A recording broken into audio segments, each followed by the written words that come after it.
What's up, everyone? Thank you so much for checking out my ranking of the final girls from the Friday the 13th franchise.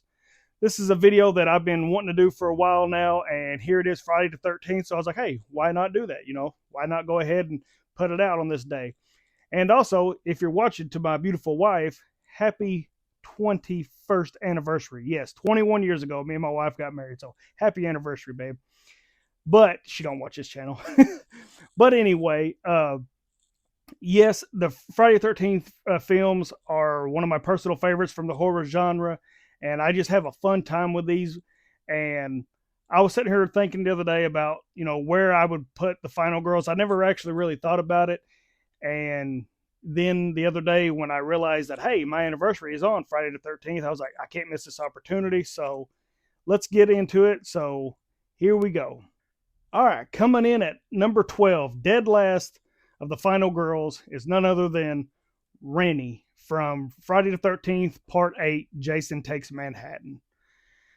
Going back and watching these films, I didn't never realize how boring her character is in the films. I didn't like the backstory as far as her uncle pushing her in the water and she saw little Jason pulling her down. I don't like the visions that she has when she sees Jason on the boat or even in Manhattan.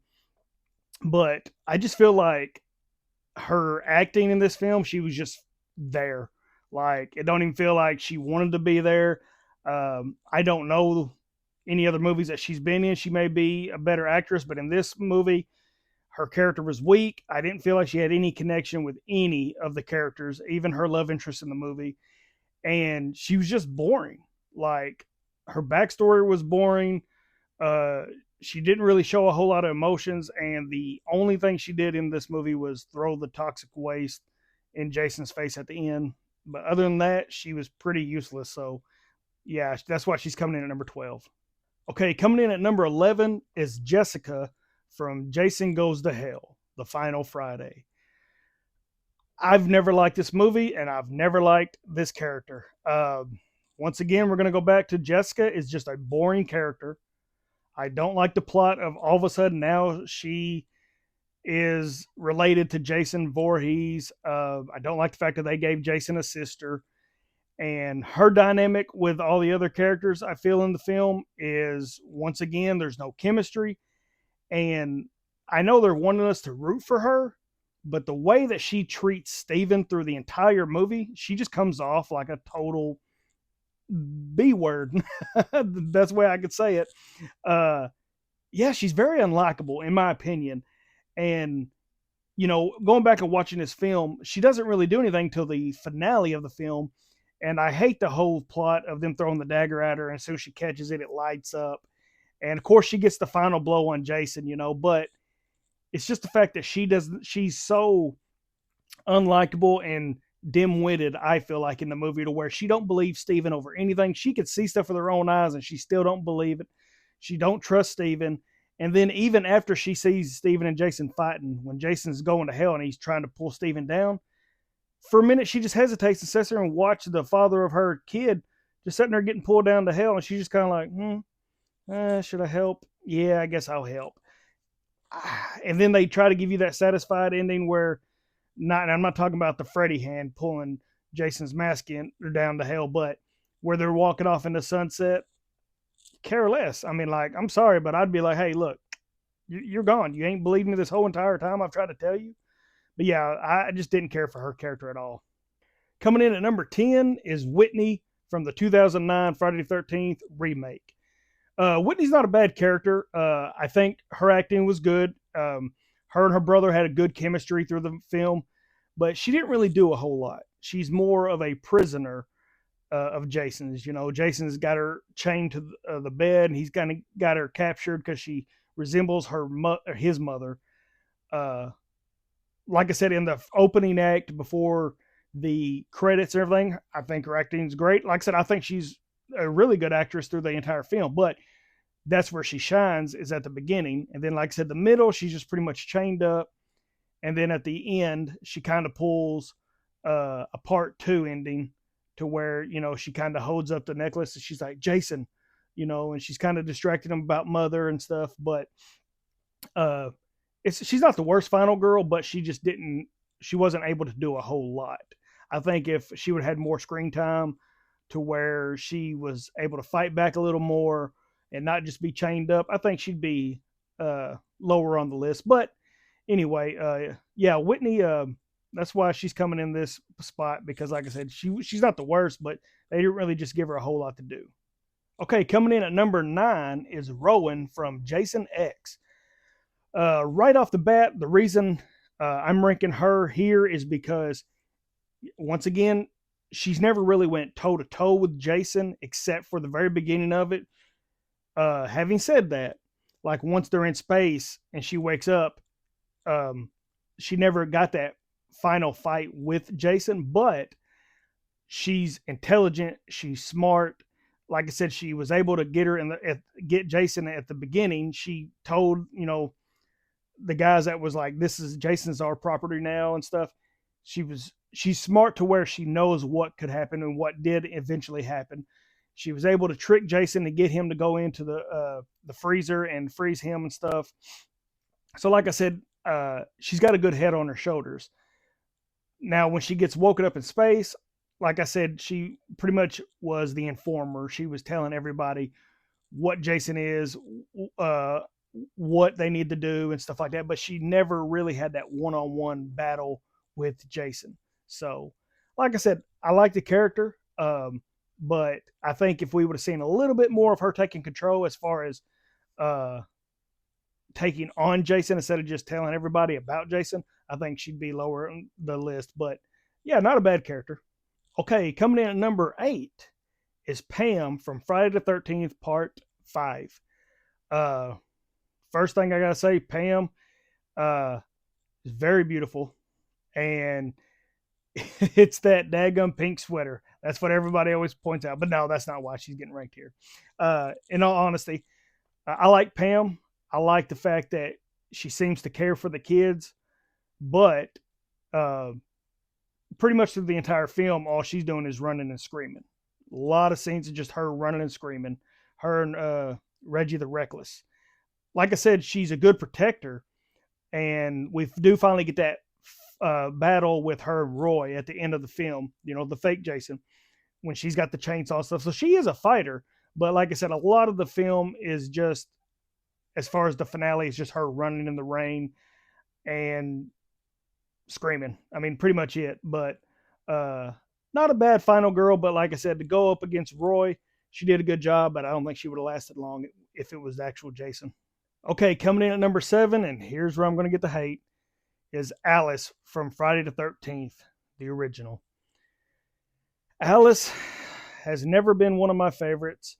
Going back and watching the film, like I did in the ranking of the Friday the 13th films, she's a sweet, wholesome girl, but she's just very dull to watch, very boring. But she does make up for it at the end when she's going against Mrs. Voorhees.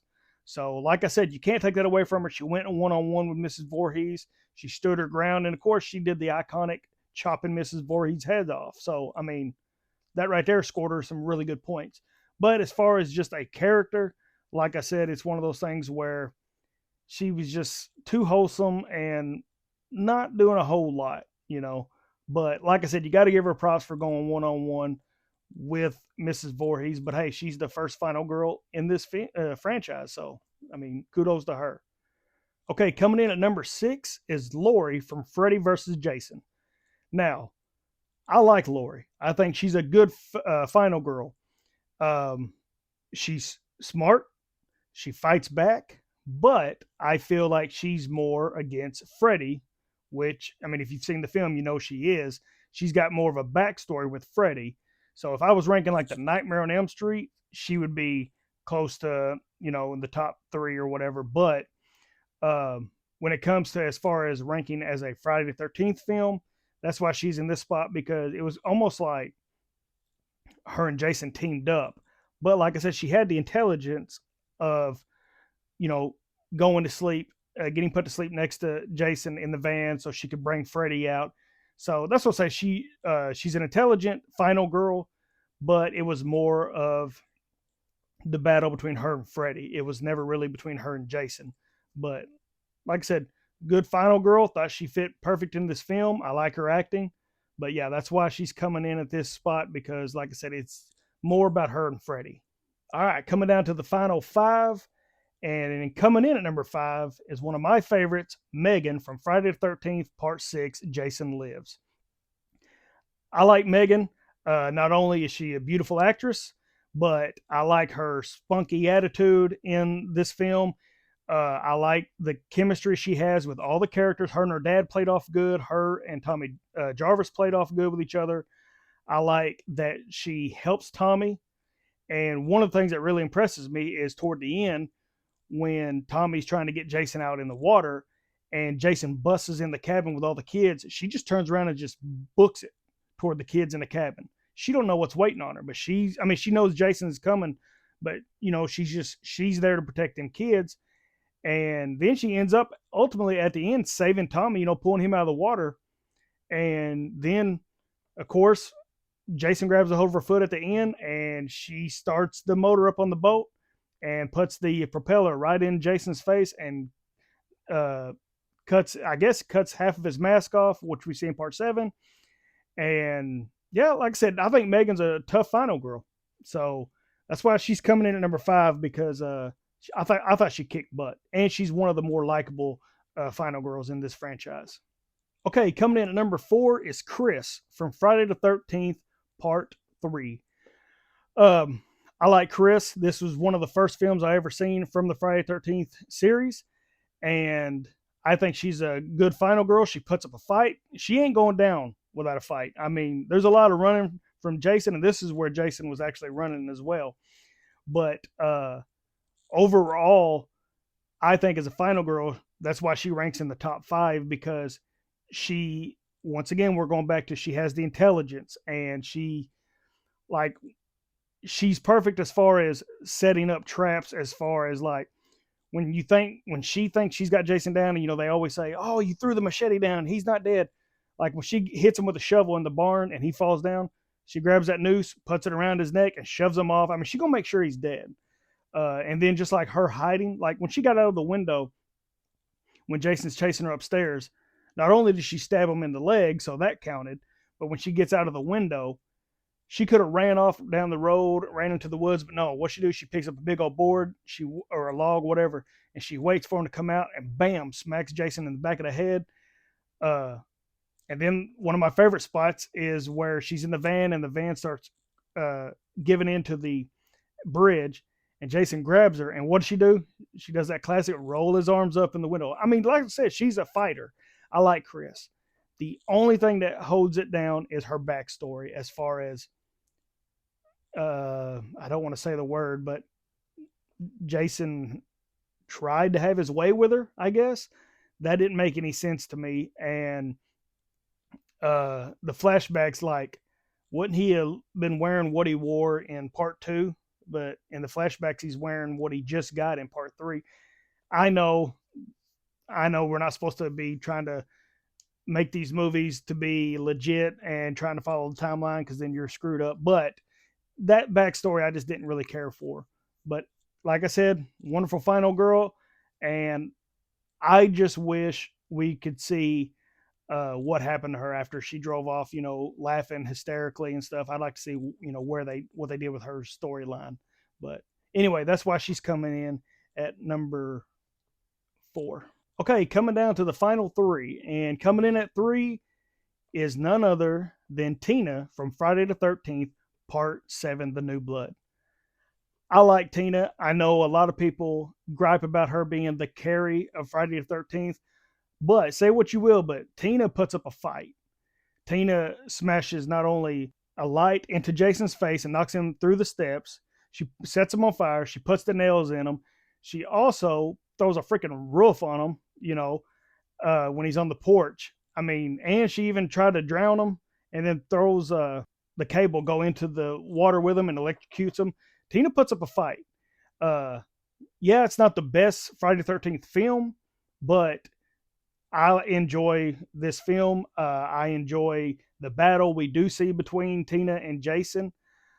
She don't just take off running and screaming the whole time. She actually, once she realizes what she can do, I mean, she goes all balls out on Jason, and I love the part where Jason has his back to her, and she's doing that face, and all of a sudden you see the strap on his mask just tightening into his head. Love it. Uh, the only thing I don't like is the ending of the film when her dad comes up, and that'll make sense. Why would he still be there for all those years underneath the dock? But anyway, like I said, when we're trying to bring logic to these films, you might as well not even try. But anyway, that's why she's coming in at number 3. All right, coming down to the final 2. And coming in at number 2 is Trish from Friday the 13th, Part 4, the final chapter. Man, there's so much you can say about Trish. Not only does she kick butt in this film, but she's a great big sister. She looks out for her brother Tommy in this movie. I mean, she's willing to sacrifice herself for her brother and her mother. Like, she is willing to distract Jason. She's ready to fight Jason. I think Trish is one of the more likable characters in the film, and or not just the film, but the franchise. But like, the dynamic between her and Jason in this film, the whole cat and mouse thing, I love. Like, especially when she slams the TV on Jason's head and Jason falls out of Tommy's room, and then she's creeping around him and Jason sets up and grabs at her. Tommy at this part, he's like, Trish, and Jason looks back at Tommy, looks at Trish, and then he takes off toward Trish. Like I said, Trish is a fighter. I love when he's chasing her and she looks out the window, she looks back at him, and as soon as Jason comes to her, she dives out the window, does that big slow motion spot, bam, she lands on the ground outside. Like I said, as far as characters and final girls, yeah, Trish was not playing around, especially she gets the machete, and I love the fact where she hears Tommy, and she's like, Tommy, you were supposed to leave, because that's the whole point, is her going over there to get Tommy out of the house. And you see Jason coming up behind her, and instead of her just doing the whole classic little, and Jason grabbing her, she picks that, she's got that machete, and boom, she just comes around to hit Jason. Like I said, I could tell you the whole movie about Trish, but she's just a wonderful fighter, a great final girl, and it was really tough for me to pick between her and my number 1. But yeah, Trish, man, that's why she's coming in at number 2. Phenomenal. Okay, process of elimination. My personal favorite out of all the final girls in the Friday the 13th films is Jenny from Friday the 13th, Part 2. Once again, I love Jenny's attitude. Her character is great in this movie. Her dynamic with Paul and the other cast, I think, is wonderful. I love the fact that, once again, we got a spunky little final girl that she digs in with the best of them. As far as what I mean by that is, like, she's just one of the boys, I guess you could say it that way, to where she cuts up with them and she can dish it out and take it as well. She's not afraid to stand up for herself. I love the finale when her and Jason's going at it. Overall, man, like I said, Jenny is just one of the final girls that not only does she get the chainsaw and go after Jason, but then, like, when she's running from Jason at one point and she's hiding in the bushes and boom, she just knees Jason right in the nuts. I mean, she's just one of those fighter. What do they call it? A fight or flight. And then, of course, the brilliance of her going to Jason's home, and when she sees Pamela Voorhees' head sitting there in the sweater, who would have thought to put that sweater on? And she tries to fix her hair, which always made me laugh, that she looks at the head and she's kind of like trying to make herself look like that. But just the genius of her character, to when Jason does finally come through and she's like, Jason, mother is pleased, and mother is talking to you and stuff. Man, like I said, lovable character. Like I said, so far, every time I've watched any of these films, she's always the one that just puts a smile on my face. I love Part 2 in general anyway. But yeah, I think she is the best final girl of all of Friday the 13th films. All right, so that is my ranking of the final girls from the Friday the 13th films. I hope you guys and gals enjoyed this video. I know it was short, but I really wanted to put this out on Friday the 13th. But as always, please like and subscribe to my page. Let your friends and family know about it. Also, in the comments, please give me your final girl, your favorite, or go ahead and just give me the whole list and tell me why that you put them, this person at the end and this person at the beginning. I'd love to hear each and every one of y'all's opinions on the final girls and why you like them and dislike them. But having said that, I do appreciate each and every one of y'all tuning in. And as always, also, real quick, my podcast with me and my buddy Randy, Small Town Horror with Johnny and Randy, we now have a YouTube channel. So, if you wouldn't mind to swing on over to Small Town Horror with Johnny and Randy on YouTube, check us out on there as well. But as always, God bless each and every one of you, and until next time.